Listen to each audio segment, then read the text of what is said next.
Berikut gambaran tentang tugas yang akan dilaksanakan oleh Mitra Statistik BPS di tahun 2024.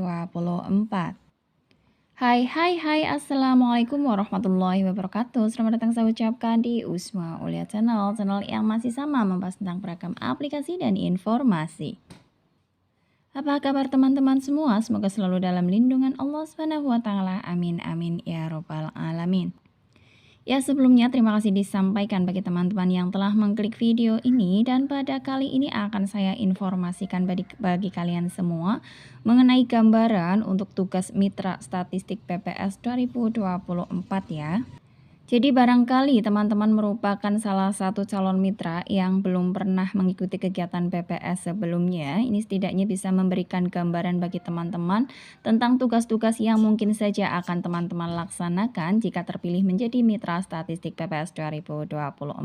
Jadi pastikan untuk simak video ini sampai selesai, jangan di skip agar tidak gagal paham, juga pastinya tidak ada informasi yang akan terlewatkan. Ya, langsung saja masuk ke pembahasannya. Sebagai informasi ya, untuk rekrutmen Mitra Statistik BPS 2024 yang sekarang sedang dilaksanakan ya atau berlangsung, dan kebanyakan di beberapa wilayah memang sudah pada tahap seleksi akhir, tinggal menunggu hasil pengumuman secara resmi melalui website resmi BPS Kabupaten atau Kota masing-masing. Dan sebagai informasi akan saya sampaikan gambaran-gambaran apa saja sih untuk tugas-tugas Mitra Statistik BPS 2024 untuk yang dinyatakan lolos seleksi nantinya.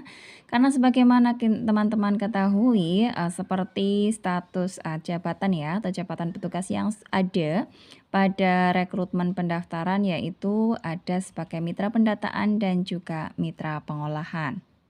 Dan juga selain itu untuk opsi ketiga ada pilihan jabatan petugas sebagai mitra pendataan dan pengolahan sekaligus.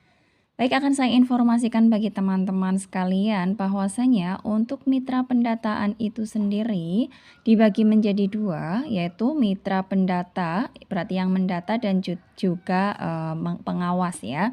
Jadi apabila teman-teman sudah mendaftar sebagai mitra pendataan dan suatu saat di tahun 2024 diikutkan dalam suatu kegiatan, teman-teman ada dua kemungkinan. Yang pertama, kemungkinannya jadikan atau diberikan tugas untuk mendata langsung ke responden. Responden ini bisa merupakan pelaku usaha, bisa juga merupakan rumah tangga ya. Dan teman-teman juga bisa saja diberi tugas untuk melakukan pengawasan terhadap petugas pendataan di lapangan. Petugas pengawasan ini tugasnya ya mengawasi petugas pendataan di lapangan. Selain itu juga memeriksa hasil isian dokumen ya. Sebagai informasi, jika isian dokumennya atau metode pengumpulan datanya menggunakan kertas dan pensil ya, teman-teman juga sebagai pengawas harus jeli, harus teliti. Petugas pendata juga harus melakukan isian sesuai dengan jawaban dari responden, harus pandai-pandai dalam menggali informasi agar menghasilkan data yang memang dibutuhkan juga. Jadi untuk mitra pendataan ada dua kemungkinan tugas ya. Bisa saja teman-teman ditugaskan sebagai mitra pendataan yang artinya harus melakukan pendataan secara langsung, atau bisa saja ditugaskan sebagai pengawas yang artinya mengawasi untuk mitra pendataan di lapangan pada saat melakukan pendataan maksudnya ya.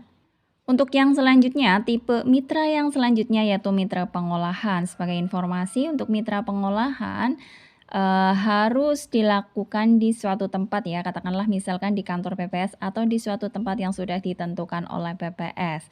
Jadi teman-teman yang memilih jabatan petugas sebagai mitra pengolahan ini waktunya sudah terikat ya, jadi harus mengikuti aturan yang diberlakukan PPS. Jadi misalkan kalau mitra pendataan lebih fleksibel karena kita yang mengatur waktunya, tetapi kalau pengolahan harus mengikuti waktu yang sudah ditentukan oleh PPS. Sebagai informasi, untuk tipe mitra pengolahan itu sendiri dibagi menjadi 3. Jadi teman-teman yang sudah memilih memilih jabatan petugas sebagai mitra pengolahan, bisa saja di tahun 2024 nantinya teman-teman akan diikutkan dalam kegiatan PPS, kemudian diberi tugas sebagai petugas receiving batching. Dan sebagai informasi untuk teman-teman, petugas receiving batching ini tugasnya yaitu menerima dokumen, kemudian menghitung jumlah dokumen dan juga mengelompokkannya.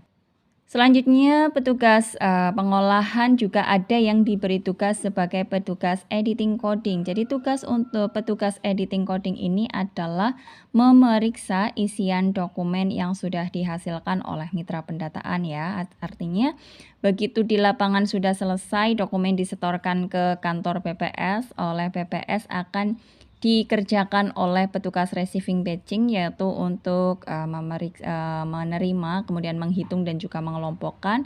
Sesudahnya diserahkanlah ke petugas editing coding untuk memeriksa isian dokumen. Dan setelahnya, kemungkinan juga apabila teman-teman, memilih sebagai mitra pengolahan selain ditugaskan dalam, sebagai petugas receiving batching, editing coding, ada kemungkinan ketiga, yaitu sebagai penginput atau pengolah data ya, atau pengentry data. Maka tugasnya adalah menginput data tadi yang sudah diperiksa atau sudah cek isiannya oleh editing coding, kemudian teman-teman menginput data ke aplikasi yang sudah disediakan oleh PPS. Dan informasi untuk teman-teman tidak perlu khawatir terlebih dahulu ini nanti bagaimana, ini nanti tenang saja. Untuk mitra pendataan pastinya selalu akan ada kegiatan pelatihan yang memang wajib dilaksanakan oleh mitra pendataan ya. Untuk pelatihan itu sendiri bisa saja dilaksanakan secara offline, bisa saja dilaksanakan secara online. Dan untuk mitra pengolahan juga tidak perlu khawatir karena setiap akan diikutkan dalam suatu kegiatan pasti akan ada briefing terlebih dahulu. Ini bedanya antara mitra pendataan dan pengolahan ya. Jika mitra pendataan pasti ada pelatihan, kegiatan pelatihan di mana memerlukan waktu 2-3 hari atau bahkan 4 hari, tetapi kalau mitra pengolahan hanya dilakukan briefing, paling tidak setengah hari atau 1 hari seperti itu. Ya demikian untuk tipe-tipe mitra sebagai mitra pendataan atau pengolahan dan gambaran tugas yang mungkin saja akan diterima oleh teman-teman jika dinyatakan lolos sebagai mitra statistik PPS 2024 nantinya ya. Untuk teman-teman yang sedang menunggu hasil seleksi akhir atau hasil pengumuman resminya, saya doakan semoga hasil yang didapatkan nantinya sesuai dengan ekspektasi dari teman-teman ya. Artinya lolos sesuai dengan keinginan teman-teman, sesuai dengan harapan teman-teman ya. Baik, demikian yang dapat disampaikan. Semoga informasi ini bermanfaat bagi teman-teman. Bagi yang merasa informasi ini bermanfaat, bisa silakan di-share ke media sosial yang teman-teman miliki. Dan bagi barangkali ada yang belum subscribe, ya bisa mohon dukungannya dengan cara subscribe, bunyikan lonceng notifikasinya agar tidak tertinggal dengan informasi yang akan saya sampaikan selanjutnya. Bagi yang merasa informasi ini kurang bermanfaat, tolong cukup diabaikan saja dan jika masih ada pertanyaan bisa silakan tulis di kolom komentar untuk kita sharing bersama. Akhir kata, salam sukses selalu tentunya dan wassalamualaikum warahmatullahi wabarakatuh.